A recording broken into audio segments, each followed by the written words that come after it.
संतान हन्तारो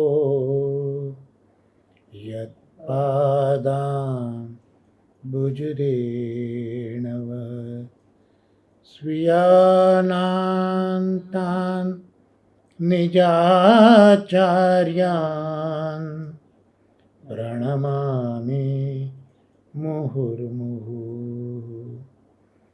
यदनुग्रहतो जन्तु सर्वदुःखातिगो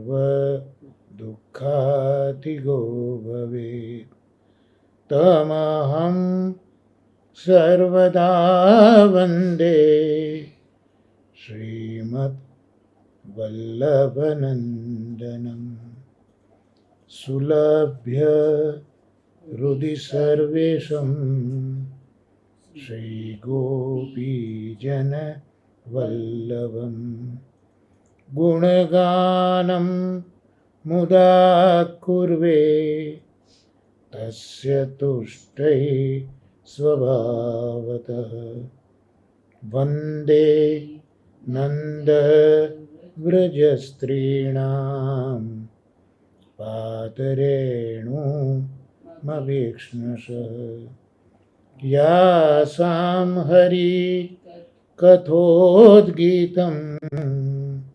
पुनाति भुवनत्रयम्।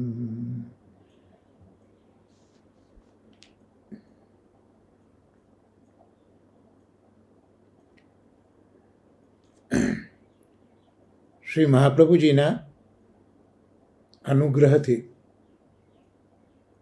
અને પરમ ભાગવત પૂજ્ય દાદાજી શ્રી કૃષ્ણશંકર શાસ્ત્રીજી અને પરમ શ્રદ્ધેય પરમ પૂજ્ય નવનીત પ્રિય શાસ્ત્રીજીના આશીર્વાદથી કાનીથી શ્રીમદ ભાગવતના પ્રથમ સ્કંદના ચોથા અધ્યાયના જે શ્લોકો છે તેનું આપણે અન્વય અર્થ અને વિવેચન સાથે સત્સંગમાં અધ્યયન કરી રહ્યા છે. ગયા શ્રીમદ ભાગવતના સત્સંગમાં પ્રથમ સ્કંદના ચોથા અધ્યાયની શરૂઆત થઈ. શ્રીમદ ભાગવતનો પ્રથમ સ્કંદ શ્રી ઠાકોરજીનો દક્ષિણ ચરણારવિંદ 19 અધ્યાયો છે. એ અધ્યાયોમાં 3 પ્રકરણો છે. હીન અધિકાર, મધ્યમ અધિકાર અને ઉત્તમ અધિકાર. હવે પહેલાથી 3જા શ્લોક સુધી હીન અધિકારી શ્રોતા અને વક્તાની કથા છે. 4, 5 અને 6 એ 3 અધ્યાયમાં મધ્યમ અધિકારી શ્રોતા અને વક્તાની કથા છે. અને 7 થી 19 આ 13 અધ્યાયોની અંદર ઉત્તમ અધિકારી જે શ્રોતાઓ છે અને વક્તા છે તેનું નિરૂપણ કર્યું છે. અહીંયા અધિકાર એટલે શ્રીમદ ભાગવતના શ્રવણ કીર્તનના અધિકારની વાત છે. બીજા કોઈ અધિકારનો અહીંયા સમન્વય નથી. એટલે પહેલો, બીજો અને ત્રીજો અધ્યાયમાં હીન અધિકારી શ્રોતા વક્તાની કથા આપણે જોઈ હતી. હવે ચોથા અધ્યાયથી મધ્યમ અધિકારીની શરૂઆત થઈ. અહીંયા ચોથા અધ્યાયની શરૂઆતમાં જ વ્યાસ ઉવાચ એવું આવે છે.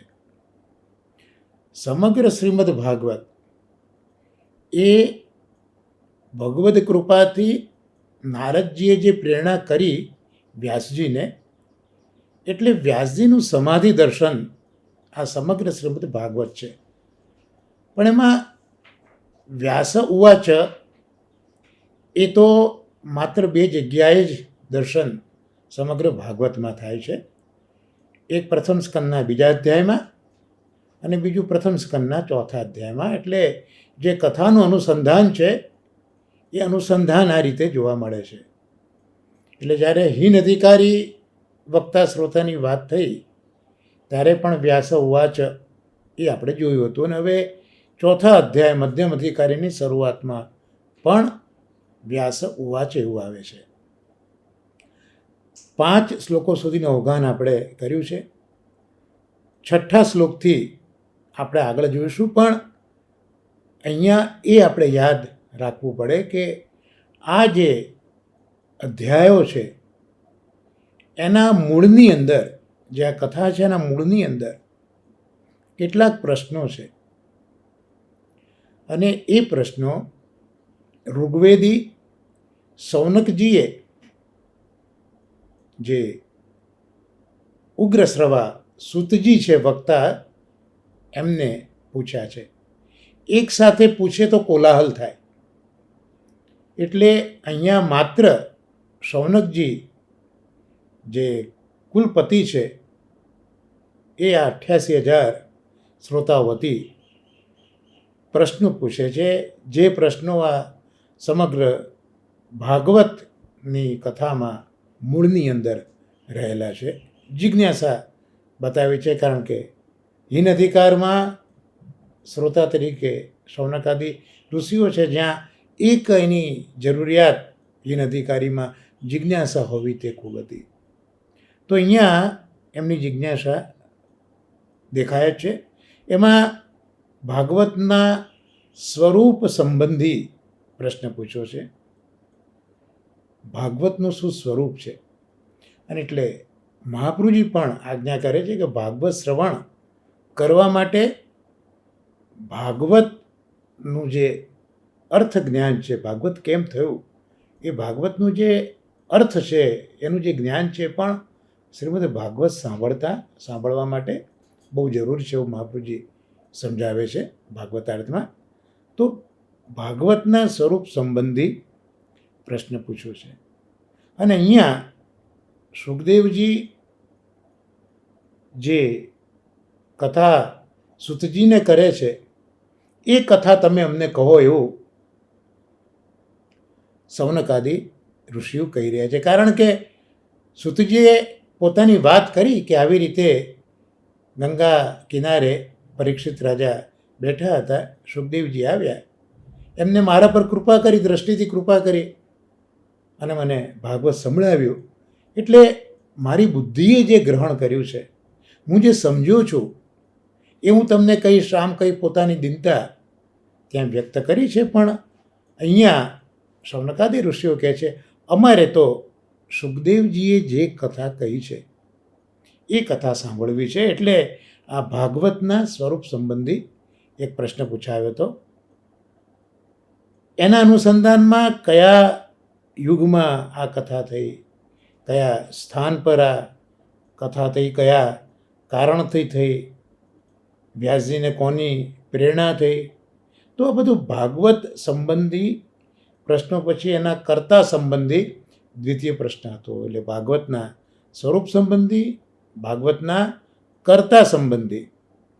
હવે ભાગવતના વક્તા સંબંધી તો સુખદેવજી, તો સુખદેવજી સંબંધી પ્રશ્ન પૂછ્યો છે.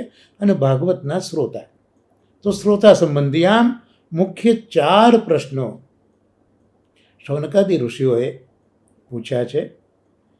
અને એ પરીક્ષિતના સંબંધમાં તો એમને એ પણ વિશેષ જાણકારી માગી છે કે સુખદેવજી પોતે ભાગવત કઈ રીતે ભણ્યા હતા, કેવી રીતે એમને પઠન કરાવ્યું હતું, અને રાજાનો પ્રાયો પ્રવેશ કઈ રીતે થયો.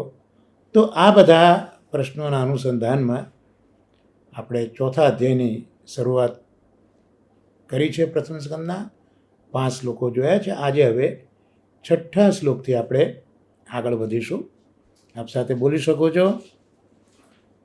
કથમાલક્ષિત પૌરૈ સંપ્રાપ્ત કુરુજાંગલાન ઉન્મત્ત મૂક જડવદ વિચરન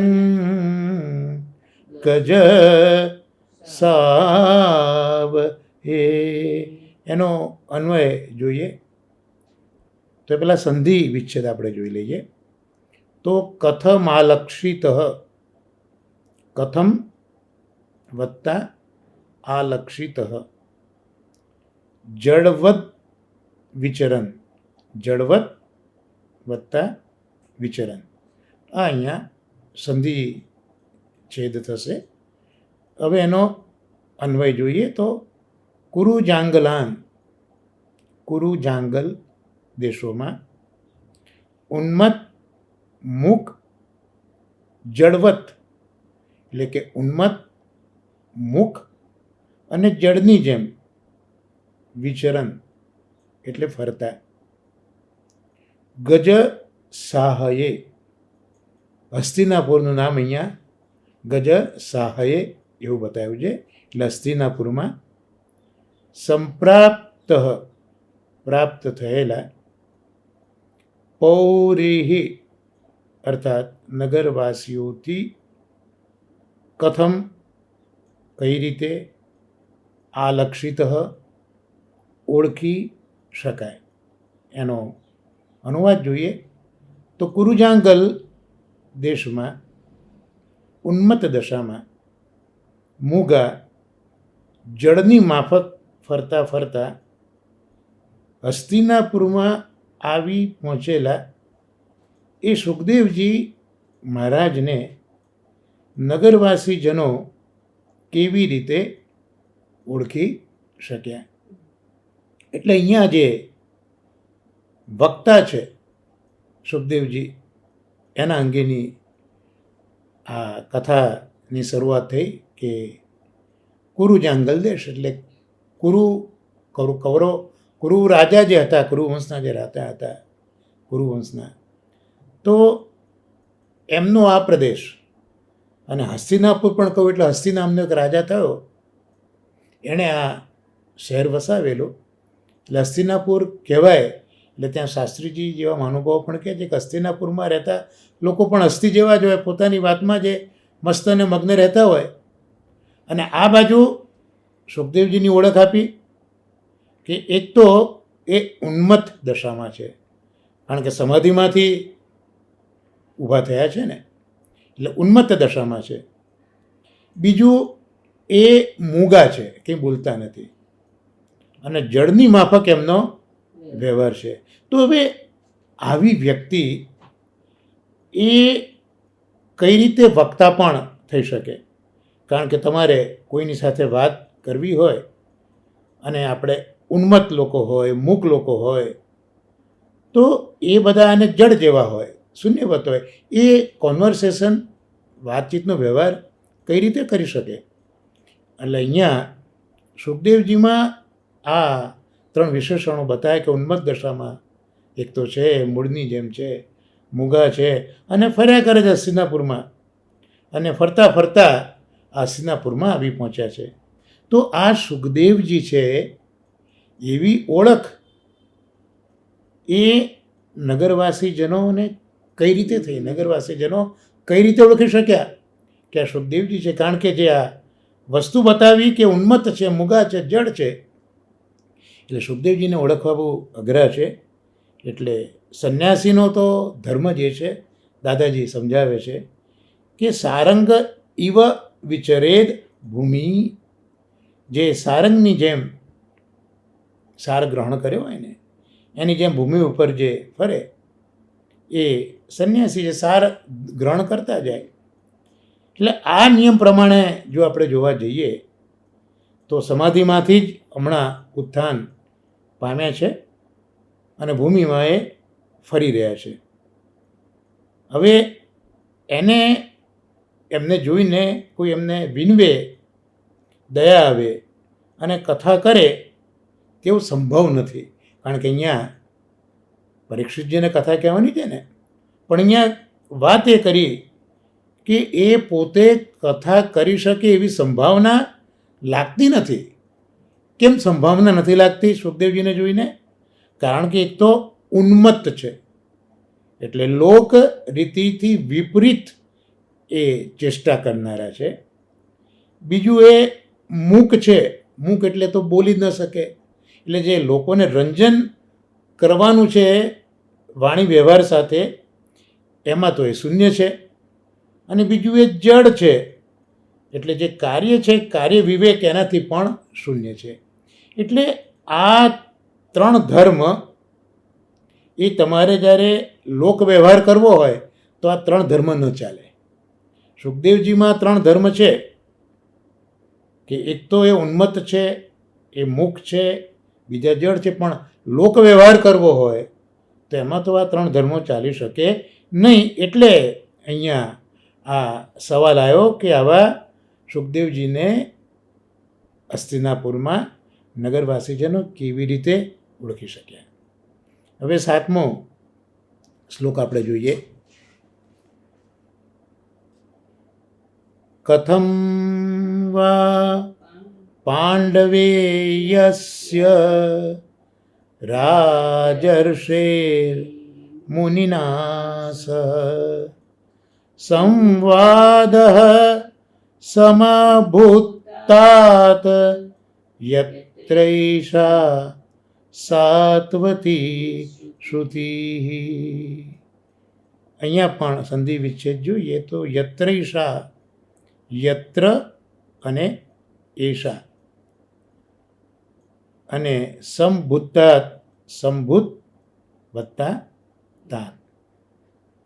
હવે એનો અન્વય જોઈએ તો વા તાત તેમજ હે સૂતજી, અહીંયા તાત સૂતજીને સંબોધન કર્યું છે, જે સંધિ છૂટી પડી ને સંભૂત વત્તા તાત સૂતજીનું સંબોધન છે. તેમજ હે સૂતજી પાંડવે યસ્ય એટલે પાંડવ કુમાર, રાજર્ષે રાજર્ષિનો, મુનિના સહ શ્રી શુક મુનિ સાથે, સંવાદ એટલે સંવાદ, કથમ એટલે કેવી રીતે, સમભૂત થયો, યત્ર જે સંવાદમાં, એષા સાત્વતી શ્રુતિ આ ભાગવત સંહિતાની કથા થઈ. જોઈએ એનો અનુવાદ કે વળી હે સુત મુનિ, પાંડવ કુમાર પરીક્ષિતનો શ્રી સુખદેવ મુનિ સાથે કઈ રીતે સંવાદ થયો કે જે સંવાદથી આ શ્રીમદ ભાગવત રૂપ સાત્વત સંહિતા પ્રગટ થઈ. આગલા શ્લોકમાં આપણે જોયું કે સુખદેવજીની ઓળખ આપી દીધી છે. ઉન્મત્ત છે, જડ છે, મૂક છે, અને પાછા પરીક્ષિતજી સાથે એ તો સંવાદ કરે છે. તો અહીંયા પરીક્ષિત માટે પણ ઓળખ આપી છે કે પાંડવ કુમાર છે, એટલે એ તો રાજા છે ને, અને આ મુનિ છે, મહર્ષિ છે, તો એમનો સંવાદ એ કેવી રીતે શક્ય બન્યો? કારણ કે આગલા શ્લોકમાં જોયું કે શક્ય છે જ નહીં લોક વ્યવહારમાં વાત કરવી. અને એક બાજુ પરીક્ષિત એ તો રાજા છે, સુખદેવજી એ મુનિ છે, તો એ બંનેનો સંવાદ કઈ રીતે થયો? આ જિજ્ઞાસા છે, સંવાદ કઈ રીતે થયો? કારણ કે એ સંવાદમાંથી તો ભાગવત રૂપી સાત્વત સંહિતા પ્રગટ થઈ છે. તો આ શક્ય કઈ રીતે બન્યું એ શૌનક મુનિને જાણવું છે. એટલે અહીંયા એ વસ્તુ આપણે સમજવાની છે કે રાજર્ષિ અને મુનિ આ બે વિભિન્ન તત્વો છે. પરીક્ષિત રાજર્ષિ છે, સુખદેવજી એ મુનિ છે. તો આ બંને વિભિન્ન તત્વો છે. તો વિભિન્ન તત્વોનું મિલન એ કઈ રીતે થયું? આ એક જિજ્ઞાસા, એક આશ્ચર્ય અહીંયા બતાવ્યું છે. કારણ કે બંને વિરુદ્ધ તત્વો છે, અને વિરુદ્ધ તત્વોનો સમન્વય એ બહુ શક્ય નથી. એટલે અહીંયા પૂછ્યું છે. આગળ આપણે 8મો શ્લોક જોઈશું. સગોદોહન માત્રમ હિ ગૃહેષુ ગૃહમેધિનામ અવેક્ષતે મહાભાગસ તીર્થિમ કુર્વત તદાશ્રમમ. અહીંયા આપણે સંધિ વિચ્છેદ જોઈએ તો મહાભાગસ તીર્થિર પૂર્વમ તદા શ્રમમ એટલે મહાભાગ, પછી તીર્થી, પછી કુર્વન અને પછી તદા શ્રમમ. આ આખા શબ્દની સંધિ છૂટી પડી. હવે એનો અન્વય આપણે જોઈએ કે હિ એટલે સાચે જ, સહ એટલે તે, મહાભાગ એટલે શ્રી સુખદેવ, ગૃહ મેધિનામ એટલે ગૃહસ્થાશ્રમીઓના, ગૃહેશુ ઘરોમાં, તદાશ્રમમ તેઓના આશ્રમને, તીર્થી કુર્વન પાવન કરતા, ગોદોહન માત્રમ ગાયને દોહવાના સમય જેટલી, અવેક્ષતે પ્રતીક્ષા કરે છે. એનો આપણે અનુવાદ જોઈએ તો તે મહાભાગ શ્રી શુક મુનિ ગૃહસ્થાશ્રમ સેવતા ગૃહસ્થોના ઘરોમાં તેમના આશ્રમને તીર્થરૂપ બનાવતા ગોદોહન કાળ જેટલો સમય પ્રતીક્ષા કરે છે. આપણે આગળ જ જેવું જે પ્રશ્નો પૂછાયા છે એમાં શ્રીમદ ભાગવતના જે વક્તા છે એ સંબંધી પ્રશ્ન પૂછાયો છે. એટલે ભાગવતના વક્તા શ્રી સુખદેવજી છે એના અનુસંધાનમાં આપણા શ્લોકો અત્યારના પરસ્પર સંકળાયેલા છે.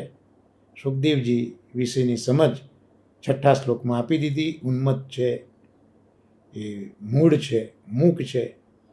ત્યાર પછી સાતમા શ્લોકમાં એ એક આશ્ચર્ય જિજ્ઞાસા બતાવી કે પરીક્ષિત તો રાજર્ષિ છે અને સુખદેવજી તો મુનિ છે, બંનેનો સંવાદ શક્ય કઈ રીતે બન્યો? અને ત્રીજી વાત કે ભાઈ 7 દિવસ સુધીની સપ્તાહ કરી, પણ અહીંયા સુખદેવજી તો છે એ એક ગાય દોહાય એટલો સમય જ એ પ્રતીક્ષા કરતા ઊભા રહે છે. આ સુખદેવજીના સ્વભાવની, આચરણની અહીંયા વાત કરી. એટલે આ બધું શક્ય કેમ બન્યું એ જાણવું છે. એટલે અહીંયા કહ્યું કે એ મહાભાગ શ્રી શુકમુનિ ગૃહસ્થાશ્રમ સેવતા ગૃહસ્થોના ઘરોમાં તેમના આશ્રમને તીર્થરૂપ બનાવતા ગોદોહન કાળ જેટલો સમય પ્રતીક્ષા કરે છે. એટલે સુખદેવજી વિચરણ કરતાં કરતાં કોઈ ગૃહસ્થાશ્રમીના ઘરના આંગણે ઊભા રહે ને તો કેટલો સમય ઊભા રહે? તો કે એક ગાય દોવાય એટલો સમય એ ત્યાં પ્રતીક્ષા કરતા હોય છે.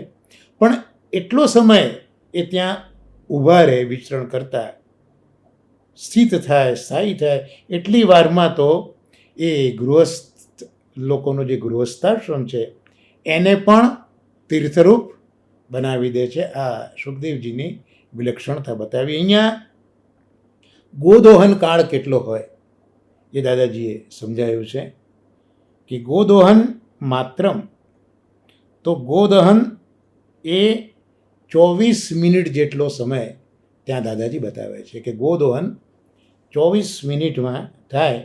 એટલે એ 24 મિનિટ પરમહંસો ગૃહસ્થાશ્રમીને ત્યાં રોકાય છે. કારણ કે સુખદેવજી પરમહંસ છે એટલે 24 મિનિટ એ રોકાય ગૃહસ્થાશ્રમીને ત્યાં. અને ગોદોહન કાલ તેટલો કયો છે એટલે મૂળ તો જે સાંખ્યમાં એક વિચારધારામાં 24 તત્વો છે, તો અહીંયા જે 24 મિનિટનો સમય છે તો એ 24 તત્વોના બંધનમાંથી છોડાવવા માટે 24 મિનિટ પરમહંસો બંધાઈ જાય છે. એટલે ગાય જેમ અગ્નિહોત્ર માટે દૂધ દોહન થતું હોય, પગે બંધાય છે, તેમ સંતો પણ આ લોકોના ઉત્કર્ષ માટે બંધાઈને બેસી જાય છે. એટલે 24 મિનિટ ગાયો બંધાયેલી રહેશે, પગ બંધાયેલા, કારણ કે એમને અગ્નિહોત્ર માટે દૂધ આપવું છે યજમાનને. એવી રીતે અહીંયા ગૃહસ્થાશ્રમીના ઉત્કર્ષ માટે આ મુનિજનો પોતે પણ 24 મિનિટ સુધી બંધાઈને ઘર આંગણે રહેશે અને એટલા સમયમાં તો 24 તત્વોનું જે બંધન છે એમાંથી મુક્ત કરી દેશે. હવે આપણે 9મો શ્લોક જોઈશું. અભિમન્યુ સુતમ સૂત પ્રાહુર ભાગવતોત્તમમ તસ્ય જન્મ મહાશ્ચર્યમ કર્માણી ચ ગૃણીહિનઃ. અહીંયા સંધિ છૂટી જોઈશું તો પ્રાહુર ભાગવતોત્તમમ, એટલે પ્રાહુ ભાગવતોત્તમમ એ સંધિ છૂટી પડશે. અને અન્વય જોઈશું તો સૂત, હે સૂતજી, અભિમન્યુ સુતમ, અભિમન્યુના પુત્ર પરીક્ષિતને ભાગવતોત્તમમ, પરમ ભાગવત તરીકે પ્રાહુ કહે છે. તસ્ય, તેનો એટલે તે પરીક્ષિત રાજાનો, મહાશ્ચર્યમ, મોટા આશ્ચર્યકારક, જન્મ ચ, જન્મ અને, કર્માણી, કર્મોને, નઃ, અમને, ગૃણીહિ, વર્ણન કરીને કહો. એટલે અહીંયા હવે જે ભાગવતના શ્રોતા છે એના વિશે આ પ્રશ્ન પૂછાયો છે. અત્યાર સુધી વક્તાની વાત કરી ત્યાં સુખદેવજીને પણ મહાભાગ કયા છે. મહાભાગ તો આ વિશ્વમાં પ્રભુથી મહાન કોઈ નથી. એ મહાન જેના ભાગમાં આવ્યા છે, જેના ભાગ્યમાં આવ્યા છે તેવા સુખદેવજી છે. કારણ કે સુખદેવજીનો સીધો સંબંધ હવે પ્રભુ સાથે છે.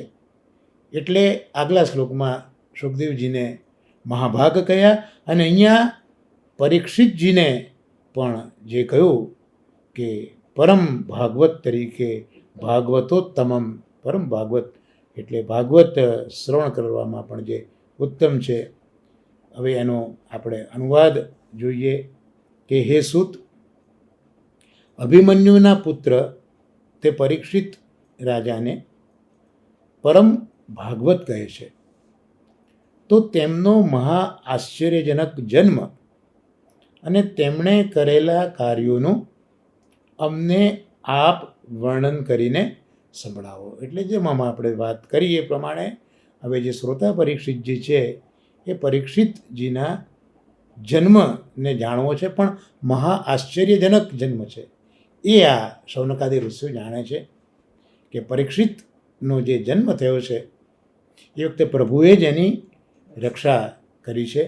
તો એ જન્મને આશ્ચર્યજનક, સામાન્ય આશ્ચર્ય નથી, મહા આશ્ચર્યજનક આ પરીક્ષિતનો જન્મ છે.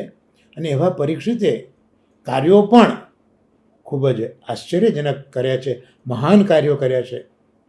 કારણ કે સમગ્ર સૃષ્ટિ ઉપર વિજય મેળવ્યો છે, કલિયુગ ઉપર વિજય મેળવ્યો છે. તો આ બધું જે છે એ આપ અમને વર્ણન કરીને, એટલે સંપૂર્ણપણે આપ એનું ડિટેલમાં અમને વર્ણન કરીને સંભળાવો. અહીંયા અભિમન્યુના પુત્ર તરીકે પરીક્ષિતની ઓળખ આપી. દાદાજી કહે છે અભિમન્યુ સુતમ, અભિમન્યુના પુત્ર તરીકે કેમ કહ્યું? તો અભિમન્યુની વ્યાખ્યા દાદાજી એવી રીતે આપે છે કે ક્રોધ તો છે અભિમન્યુમાં, પણ બહારના ભાગમાં ક્રોધ છે અને અંતઃકરણમાં ક્રોધ નથી, એનું નામ અભિમન્યુ. એટલે અભિમન્યુનું આપણે જો જીવન જોઈએ, મહાભારતમાં વાંચીએ તો દેખાય કે બહારના ભાગમાં તો એ ક્રોધી છે, પણ અંતઃકરણ એનું સ્વાંત જે છે તો ખૂબ શાંત છે, ત્યાં ક્રોધ દેખાતો નથી. એટલે જેના અંતરમાં ક્રોધ ન હોય તેનો આત્મ જ હંમેશા વૈષ્ણવ થાય. એટલે અહીંયા કહ્યું ને કે પરીક્ષિત એ પરમ ભાગવત કેમ થયા, તો એનું રહસ્ય દાદાજી અહીંયા સમજાવે છે કે પરીક્ષિતજી અહીંયા મહાભાગવત એટલા માટે થયા કારણ કે એ અભિમન્યુના પુત્ર છે. અને અભિમન્યુ એટલે બહારથી જ માત્ર જેને ક્રોધનો આવેશ છે, પણ અંદર જેને ક્રોધ જરા પણ નથી, સ્વાંત જેનું શાંત છે. તો આવા વ્યક્તિનો જે આત્મ જ પુત્ર એ હંમેશા વૈષ્ણવ થાય. માટે પરીક્ષિતને અહીંયા અભિમન્યુના પુત્ર તરીકે, પરમ ભાગવત તરીકે અહીંયા ઓળખા થયા. એટલે જ પરીક્ષિત પરમ ભાગવત થયા છે. હવે આજના ક્રમનો 10મો શ્લોક આપણે જોઈ લઈશું. સ સમ્રાટ કસ્ય વા હેતો પાંડૂનાં માનવર્ધન પ્રાયોપવિષ્ટો ગંગાયા મનાદૃત્યા ધીરાટ શ્રિયમ. અહીંયા સંધિ છૂટી પડશે. ગંગાયામ, અનાદૃત્ય અને અધિરાટ શ્રિયમ, આ આખા શબ્દની સંધિ આ રીતે છૂટી પડશે. તો ત્યાં આપણે એનો અન્વય જોઈએ. તો ત્યાં કહ્યું વા એટલે વળી, પાંડુનામ માનવર્ધન, પાંડવોના માનને વધારનાર. પરીક્ષિત માટે આ પાછું બીજું વિશેષણ વાપર્યું. પરમ ભાગવત તો કહ્યું, પણ સાથે સાથે પાંડવોના માનને વધારનાર, કારણ કે પાંડવોનું જે ગૌરવ છે એ પરીક્ષિતે વધારેલું છે. સમ્રાટ સહ, એ પાછા ચક્રવર્તી તે રાજા પરીક્ષિત, એટલે પાછું એક વધારે વિશેષણ કે ચક્રવર્તી રાજા છે. કસ્ય હેતો હો, કયા કારણથી. અધિરાટ શ્રિયમ, શ્રિયમ એટલે સંપત્તિ, અધિરાટ એટલે સાર્વભૌમ સંપત્તિ, એને અનાદૃત્ય અવગણી નાખી, ન જોઈ. અને ગંગાયામ, ગંગા કિનારે, પ્રાયોપવિષ્ટ, અનશન વ્રત કરીને આદરીને બેઠા. આશ્ચર્યનો પ્રશ્ન બંને અહીંયા દેખાય છે કે પાંડવોના માનને વધારનાર સમ્રાટ રાજા પરીક્ષિત એવા તો કયા કારણથી આ સાર્વભૌમ સંપત્તિનો અનાદર કરીને ગંગા તટે અનશન વ્રત આદરીને બેઠા. એક રાજા હોય અને સમગ્ર ભૂમિનું શાસન એનું હોય, અઢળક સંપત્તિ હોય, સ્વાસ્થ્ય સારું હોય, કેટલું બધું ઐશ્વર્ય હોય.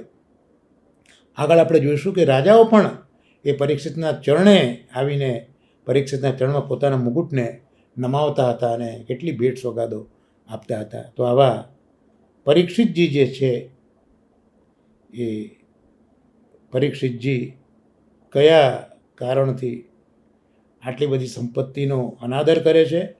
અને પ્રાયોપવેશ એટલે અનશન વ્રત, એટલે મૃત્યુ આવે ત્યાં સુધી જળ કે પાણી ગ્રહણ નહીં કરવાના, એવું અનશન વ્રત એને પ્રાયોપવેશ તરીકે ઓળખવામાં આવે છે. તો પાંડવોના માનને વધારનાર આ સમ્રાટ રાજા પરીક્ષિત કયા કારણથી આ સંપત્તિનો અનાદર કરીને ગંગા તટે વ્રત આદરીને બેઠા છે. અહીંયા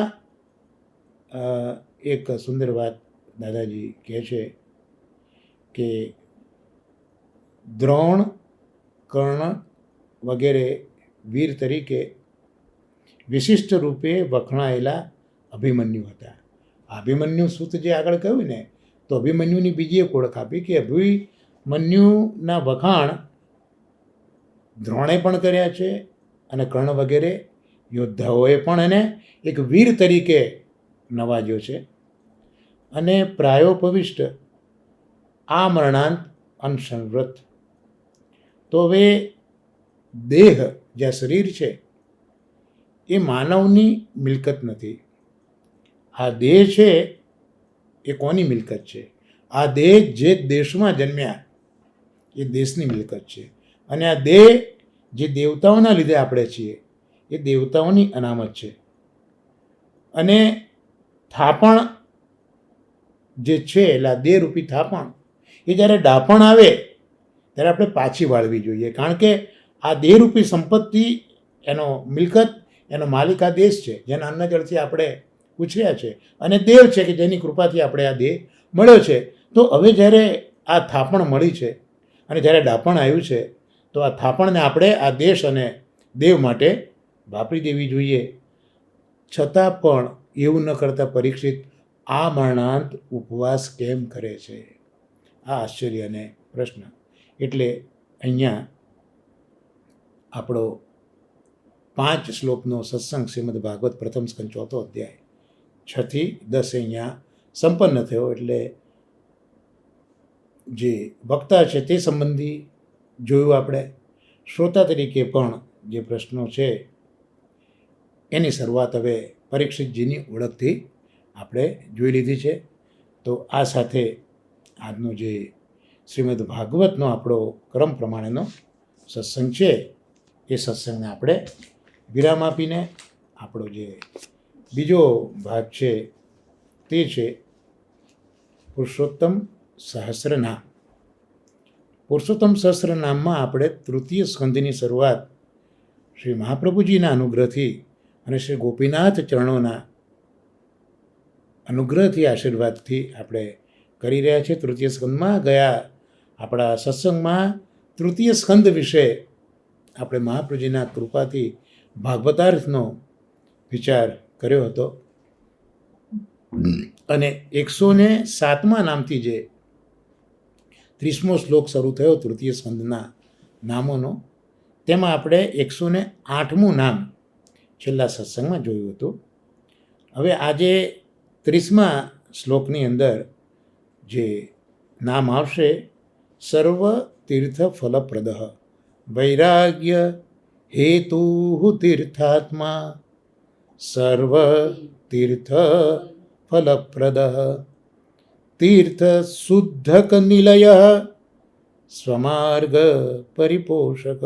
એ પૈકી વૈરાગ્ય, હેતુ અને તીર્થાત્મા એ બે નામ આપણે આગલા પ્રસંગમાં જોયા. હવે 109મું નામ જે મહાપ્રભુજીએ પ્રગટ કર્યું છે એ છે સર્વ તીર્થ ફલપ્રદ, અર્થાત સર્વ તીર્થોના ફળ આપનારા. ઠાકોરજીને અહીંયા શ્રી મહાપ્રભુજી સર્વ તીર્થોના ફળ આપનારા તરીકે ઓળખાવે છે. આમ તો લૌકિકમાં આપણે જોઈએ છે કે આપણે તીર્થક્ષેત્ર વગેરેની યાત્રા કરીએ તો જે તે તીર્થક્ષેત્રોમાં આપણે જઈએ છીએ તે જે તે તીર્થક્ષેત્રોની જે દેવતા હોય એ દેવતા જે તે ફલ એ જે સાધક છે કે જે યાત્રી છે એને આપતો હોય છે. આવું આપણે સામાન્ય રીતે જોઈએ છે, વાંચીએ છીએ, સમજીએ છીએ. અહીંયા શ્રી રઘુનાથજી મહારાજ પંચમલાલજી ખૂબ સુંદર સમજ આની પણ આપે છે કે તીર્થાટન કરવાથી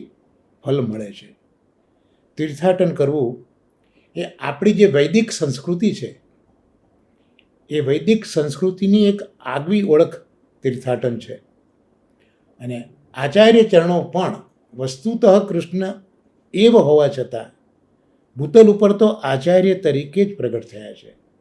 એટલે વેદની આજ્ઞાઓનું પાલન આચાર્ય ચરણોએ અદ્ભુત રીતે કર્યું છે. અને શાસ્ત્રીજી અવારનવાર કહે છે કે વેદોને મહાપ્રભુજીએ જે આદર અને માન આપ્યો છે, પ્રાય બીજા આચાર્યોએ એટલો બધો માન અને આદર આપ્યો જે આપણા શ્રી વલ્લભે આપ્યો છે. એટલે વૈદિક પરંપરાનું મહાપ્રભુજી આચાર્ય તરીકે પાલન કરીને 3 વખત તો તીર્થયાત્રા કરી છે. પણ આ જે તીર્થો છે એ ફલ આપે છે મહાપ્રભુજી માટે. અહીંયા ફલની કોઈ વાત જ નથી. અહીંયા તો જે નિત્ય લીલામાંથી જીવો વિચર્યા છે એમને શોધવા માટે મહાપ્રભુજી તો પધાર્યા છે અને તીર્થોને સનાથ કર્યા છે. વલ્લભાખ્યાનમાં આપણે જોઈશું, તીર્થ સઘળા સનાથ કીધા. એટલે મહાપ્રભુજીનું તીર્થાટન છે એનું પ્રયોજન જુદું છે. પણ અહીંયા જે તીર્થ છે એ મૂળ જે વિદુરજી તીર્થાટન કરવા નીકળ્યા છે એના અનુસંધાનમાં અહીંયા નામ પ્રગટ કર્યું છે કે સર્વ તીર્થ ફલપ્રદ, એટલે તીર્થાટન કરો તો ફળ મળે. અને આ ફળ જે તે તીર્થોની દેવતા હોય ને તે આપતા હોય છે. પણ હવે અહીંયા શ્રી રઘુનાથજી મહારાજ સમજાવે છે કે આ ફળ આપવાનું એ જે તે દેવતાનું સામર્થ્ય આવ્યું ક્યાંથી. લૌકિકમાં પણ આપણે જોઈએ કે આપણને કોકે પૈસા આપ્યા હોય તો આપણે કોકને પૈસા આપી શકીશું. તો અહીંયા આ દેવતાઓને ફળ આપવાનું સામર્થ્ય ઠાકોરજી જ આપતા હોય છે એવું રઘુનાથજી મહારાજ આપણને સમજાવે છે. એટલે અહીંયા સર્વ તીર્થોના ફળ આપનારા, તો ભલે તીર્થો ફળ આપે છે પણ એ તીર્થોને તો ફળ આપનારા ઠાકોરજી જ છે. આમ સઘળા તીર્થોના સઘળા ફળો આપનાર ભગવાન જ છે. જે તે તીર્થની દેવતા છે એ તો એક મીડિયા છે, એક માધ્યમ છે, એક દ્વાર છે, પણ આપનાર તો ઠાકોરજી જ છે. ઠાકોરજીએ જે તે તીર્થનું મહાત્મ્ય વધારવા માટે, કારણ કે તીર્થ રૂપે પણ ઠાકોરજી જ છે, એટલે જે તે તીર્થનું મહાત્મ્ય વધારવા માટે એ તીર્થની આધિદૈવિક દેવતા જે ઠાકોરજીનું જ એક આધ્યાત્મિક સ્વરૂપ છે, તો એ ભગવાન જ એના દ્વારા આ ફળ અપાવતા હોય છે. એટલે આપણે જોયું કે વિદુરજી તીર્થોમાં ફરે છે તો ત્યાં સર્વ તીર્થોના ફળ આપનારા, તો આ વિદુરજીને તીર્થો ફર્યા એમાં કયું ફળ મળ્યું? વિદુરજીને કયું ફળ મળ્યું? ત્યાં પંચમલાલજી કહે છે કે વિદુરજીને એક તો ઉદ્ધવજી મળ્યા, યમુના કિનારે ઉદ્ધવજી મળ્યા છે ને, કારણ કે જ્યારે ઠાકોરજી આસુર વ્યામો લીલા કરી ત્યારે ઉદ્ધવજીને મૈત્રેયને બંનેને ભાગવત સંભળાવ્યું છે અને મૈત્રેયને કહ્યું છે કે મારો વિદુર મળશે. ઠાકોરજી જ્યારે પોતાનો દેહ છોડ્યો છે ત્યારે દેહ છોડતા છોડતા વિદુરને યાદ કર્યા છે. એટલે ઠાકોરજીને વિદુર માટે કેટલો બધો ભાવ હશે એ આપણે વિચાર કરવા જેવો છે કે દેહ ઉત્સર્ગમાં દેહ છોડી રહ્યા છે, એક આસુર વ્યામો લીલા કરી રહ્યા છે, પણ મૈત્રેયને કહે છે કે આ મારા વિદુર માટે હું તને કહી રહ્યો છું, મારા વિદુરને તું કહેજે. અને ઉદ્ધવજીને તો કહે છે કે ભાઈ તું બદ્રીનારાયણ જા અને જે કંઈ મેં કહ્યું છે તેનું તું અનુસંધાન કરતો રહેજે. અને રસ્તામાં જ પ્રભુ કૃપાથી યમુનાજીના કિનારા ઉપર ઉદ્ધવજી મળી જાય છે. તો આ તીર્થનું ફળ મળ્યું અહીંયા, એમ પંચમલાલજી સમજાવે છે કે ઉદ્ધવજી સ્વરૂપે જ ભગવાન મળ્યા. અને ખરેખર પૂછ્યા પ્રશ્નો વિદુરજીએ ઉદ્ધવજીને કૃષ્ણ સંબંધી, કારણ કે કૃષ્ણના જે આશિક છે કૃષ્ણ સિવાય શું પૂછવાના હતા. જેવા કૃષ્ણના પ્રશ્નો પૂછ્યા, ત્રીજા સ્કંદમાં છે બધી કથા, અને ઉદ્ધવજી બધી કથા કહી જ છે, કૃષ્ણ કથા, દસમ સ્કંદની લીલાઓનું અવગાન ત્યાં બી જોવા મળે છે. પણ એ પ્રશ્ન પૂછ્યાની સાથે જ ઉદ્ધવજીમાં કૃષ્ણનો આવેશ એટલો બધો થયો છે કે એ જ વખતે એમનો મોક્ષ થઈ ગયો છે, સાયુજ્ય મળી ગયું છે. પણ અગ્રિમ લીલા કરવાની છે પ્રભુ, એટલે પાછા ભૂતલ ઉપર એ આવ્યા છે અને વિદુરને આ સમગ્ર કથા કહી છે. એટલે ઉદ્ધવ સ્વરૂપે ભગવાન જ મળ્યા છે. તો આ ફલ વિદુરજીને મળ્યું, સર્વતીર્થ ફલ પ્રદાતા. અને બીજું ગંગા કિનારે મૈત્રીજી મળ્યા, કારણ કે કથા તો કરી ઉદ્ધવજીએ પણ ભાગવત વિશે પૂછ્યું તો કે ના, એ મને ના પાડી છે, એ તો મૈત્રી તમને કહેશે, તમે જાઓ. તો મૈત્રીને ઓળખીશ કઈ રીતે? તે ઓળખી જશો મૈત્રીને તમે. અને ગંગા કિનારે મૈત્રીજી મળી જાય છે અને ત્યાં સત્સંગ થાય છે. આ એમના માટે તીર્થના ફળરૂપ છે. તો અહીંયા તીર્થયાત્રા કરતાં કરતાં વિદુરજીને એક તો ઉદ્ધવજી સ્વરૂપે અને બીજા મૈત્રેયજી સ્વરૂપે, ઉદ્ધવજી સ્વરૂપે ભગવાન અને મૈત્રેયજી રૂપે સત્સંગ એ એમને મળી ગયો છે. તો આ ભગવાને જ ફળ આ બંનેને પણ, ઉદ્ધવજી કે મૈત્રેયજી, એ ફળ આપનાર પણ ભગવાન છે. એટલે આ વિદુરજીને પણ જે બે ફળ મળ્યા એ પણ આપનારા ભગવાન છે. ત્યાર પછી 110મું નામ તીર્થ શુદ્ધૈક નિલય, તો તીર્થોથી શુદ્ધ થયેલા ભક્તોના સ્થાનરૂપ. એટલે તીર્થો છે એ તીર્થો પણ ભક્તોથી શુદ્ધ થાય છે. એટલે તીર્થો છે એ જે શુદ્ધ ભક્તો છે એના સ્થાનરૂપ અહીંયા. આમ તો તીર્થમાં બધાને જવાની છૂટ છે, બધા તીર્થોમાં જતા હોય છે. પણ અહીંયા એ તીર્થ કોના માટે સ્થાનરૂપ છે? તો જે તીર્થોથી શુદ્ધ થયેલા ભક્તો છે એના માટેનું આ સ્થાન છે. કારણ કે તીર્થોમાં તો દુષ્સંગ પણ ઘણો છે, આપણે જોઈએ છે, દુરાચારી પણ ઘણા છે. તો એના માટે તીર્થ એ સ્થાનરૂપ નથી. પણ તીર્થ સ્થાનરૂપ કોના માટે છે? તો તીર્થની દેવતાએ જે ભક્તોને શુદ્ધ કર્યા છે એના માટે જે તીર્થ છે એ સ્થાનરૂપ છે. એટલે ભક્તો જ્યારે તીર્થાટન કરે છે ત્યારે તેમના હૃદય શુદ્ધ બને છે અને એ શુદ્ધ હૃદયમાં ભગવાન બિરાજે છે. એટલે તીર્થમાં ગયા, તીર્થની દેવતાને જે સામર્થ્ય આપ્યું છે એટલે ભક્તોના હૃદય એ શુદ્ધ બની ગયા. અને જેવું એ હૃદય ભક્તોનું શુદ્ધ થયું, ઠાકોરજી એમાં આવીને બિરાજી જાય છે. શ્લોક જોવા મળે, તીર્થી કુર્વંતી તીર્થાની સ્વાંતઃ સ્થેન ગદાભૃતા. એટલે ભક્તના હૃદયમાં પ્રભુજી બિરાજે છે, એ પ્રભુથી તીર્થો શુદ્ધ બને છે. કારણ કે કેટલા બધા દુસંગી અને પાપ કરનારા તીર્થક્ષેત્રમાં જાય, એટલે ત્યાં જાય એટલે તીર્થોનું કામ તો આ બધી શુદ્ધિ કરવાનું છે, પણ એ બધો કચરો ભેગો ક્યાં થવાનો? એ તો તીર્થોક્ષેત્રોમાં ભેગો થયા જ કરવાનો છે. તો એને બી દૂર તો કરવો પડશે ને. તો એ દૂર કોણ કરે છે? તો એ દૂર ભક્તો કરે છે. કેમ ભક્તો કરે છે? કારણ કે હવે એ તીર્થમાં ભગવાન આ ભક્તના હૃદયમાં બિરાજ્યા છે અને ભગવાનની ઓળખ આપી ગદાધારી છે. એ ગદાધારી ભગવાન જે છે, ગદા એ પ્રાણનું સ્વરૂપ છે અને પ્રાણ શરીરમાં 10 સ્થાનોમાં બિરાજીને 10 પ્રકારના પ્રાણનું વર્ણન ભાગવતમાં છે. એટલે પ્રાણ જ બધી આપણને ક્રિયાઓ કરાવે છે. તો એ જે ગદાધારી ભગવાન છે, એ ભગવાન આ તીર્થોમાં જે પાપો એકત્ર થયા છે એ પાપોને દૂર કરીને એ તીર્થોને પુનઃ શુદ્ધ ભગવાને કરવા છે. એટલે ભગવાન પોતાના ભક્તોને તીર્થમાં જવા માટે પ્રેરે છે. મહાનુભાવો ઘણી વખત કહેતા હોય છે કે ઈચ્છા થઈને જતા રહ્યા યાત્રા કરવા, એવું નથી. પણ જે ભગવદીઓ છે, જે તાદર્શીજનો છે, એમને તો ભગવાન પ્રેરણા કરે તો જ એ બધા તીર્થ અને ક્ષેત્રની યાત્રા કરતા હોય છે. એટલે ભક્તોના હૃદયમાં બિરાજી પ્રભુ તીર્થોને ફરીથી પાવન કરે છે. એટલે જ્યારે આવા ભક્તો કે જેમના હૃદયમાં ગદાધારી ભગવાન બિરાજ્યા છે, એ ભગવાને તીર્થ અને ક્ષેત્રને શુદ્ધ કરવાના થાય ત્યારે ભગવાનને શ્રમ થાય છે.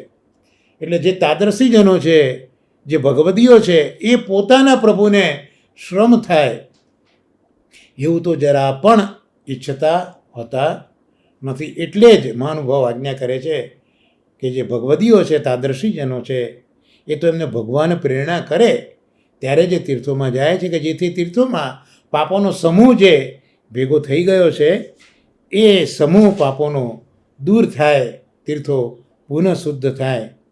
તો ફરી તીર્થોને પાવન કરવા માટે જ આ ભક્તો વિચરણ કરતા હોય છે. અને હવે 30મા શ્લોકનું 111મું નામ, છેલ્લું નામ, સ્વમાર્ગ પરિપોષક. એટલે પોતાના માર્ગને પોષનારા, ભક્તોના સંગતિરૂપ માર્ગનું સંપાદન કરનારા. ભગવાન છે એ પોતે જ પોષક છે. અને ભગવાન કોનું પોષણ કરે છે? સ્વમાર્ગ, જે પોતાનો માર્ગ છે, પોતે જે માર્ગ પ્રગટ કર્યો છે શ્રીમદ ભાગવતમાં, એ પોતાના માર્ગનું પોષણ કરનારા છે. અને ભક્તોની સંગતિ જે માર્ગમાં છે, ભક્તો જે માર્ગમાં ચાલે છે, એ માર્ગનું સંપાદન પણ ઠાકોરજી કરનારા છે. એટલે સ્વમાર્ગ એટલે પોતાનો માર્ગ, પોતાનો માર્ગ એટલે ભક્તિ માર્ગ. મહાપ્રભુજી પણ આજ્ઞા કરે છે 16 ગ્રંથોમાં કે જ્ઞાનાધિકો ભક્તિ માર્ગ. ભક્તિ માર્ગ એ જ્ઞાન માર્ગ કરતાં પણ અધિક છે. અને જ્ઞાનીના વાક્યમાં ભક્ત કોઈ દિવસ મોહિત થતો નથી. આમ ઠાકોરજીએ પણ આજ્ઞા કરી છે. અને ગીતામાં પણ ભક્તિ વડે જ હું જણાવું છું, ભક્તિથી જ હું જાણી શકું એવો છું, એમ મહાપ્રભુજીએ આજ્ઞા કરી છે. ભક્તો જ મને જાણી શકે છે. તો આમ ભગવાનનો માર્ગ, સ્વમાર્ગ એટલે ભક્તિ માર્ગ. અને આ માર્ગ તો પોતાનો છે.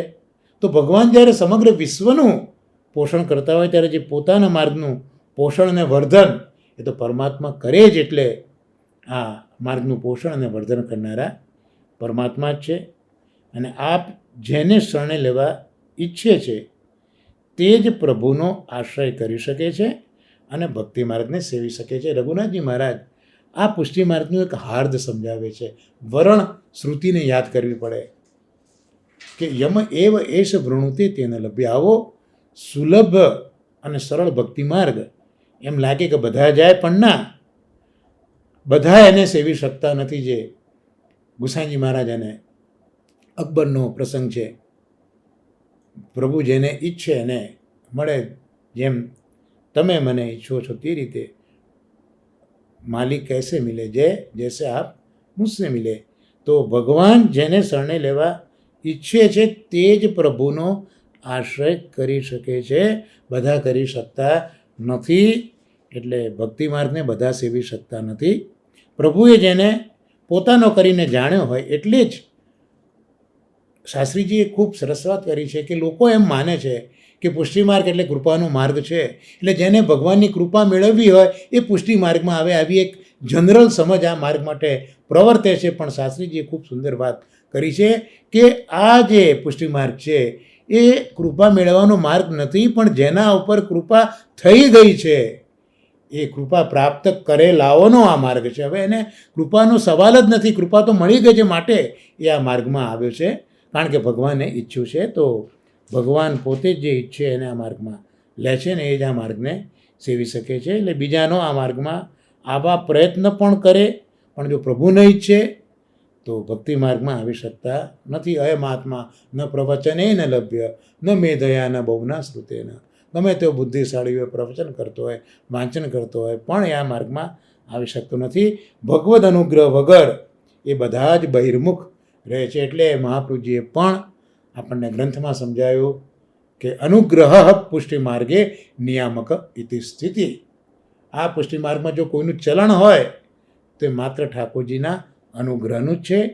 એટલે આ બધા જેના પર ભગવાન અનુગ્રહ નથી કર્યો એ બધા તો હંમેશા ભગવાનથી બહિર્મુખ જ રહે છે. તો આજનો આ સત્સંગ જે ભક્તોના હૃદયમાં ગદાધારી પ્રભુ બિરાજીને તીર્થો અને ક્ષેત્રોને પવિત્ર કરે છે, પાવન કરે છે, એવા ગદાધારી પ્રભુ જે ભક્તોના અંતઃકરણમાં બિરાજ્યા છે તેમને આજનો આ સત્સંગ નિવેદિત કરી આજના સત્સંગને આપણે આશ્રયના પદ સાથે વિરામ આપીશું. સાથે બોલીએ દ્રઢઈન ચરણન કેરો ભરોસો, દ્રઢઈન ચરણન કેરો. શ્રી વલ્લભ નખ ચંદ્ર છટા બિન સબ જુગમાં જ અંધેરો ભરોસો, દ્રઢઈન ચરણન કેરો. સાધન और नहीं आकलि में जासू होत निवेरो. सूर कहा कहे दुविधा धड़ो, बिना मोल को चेरो भरोसो, दृढ़इन चरणन केरो, दृढ़इन चरणन केरो भरोसो, दृढ़इन चरणन. श्री गोवर्धन नाथ की जय, श्याम सुंदर श्री अम्मे महारानी की जय, श्री आचार्य जी श्री महाप्रभु जी की जय. सर्वे वैष्णव ने महाराने वर्षाना भगवत स्मरण ने वंदन.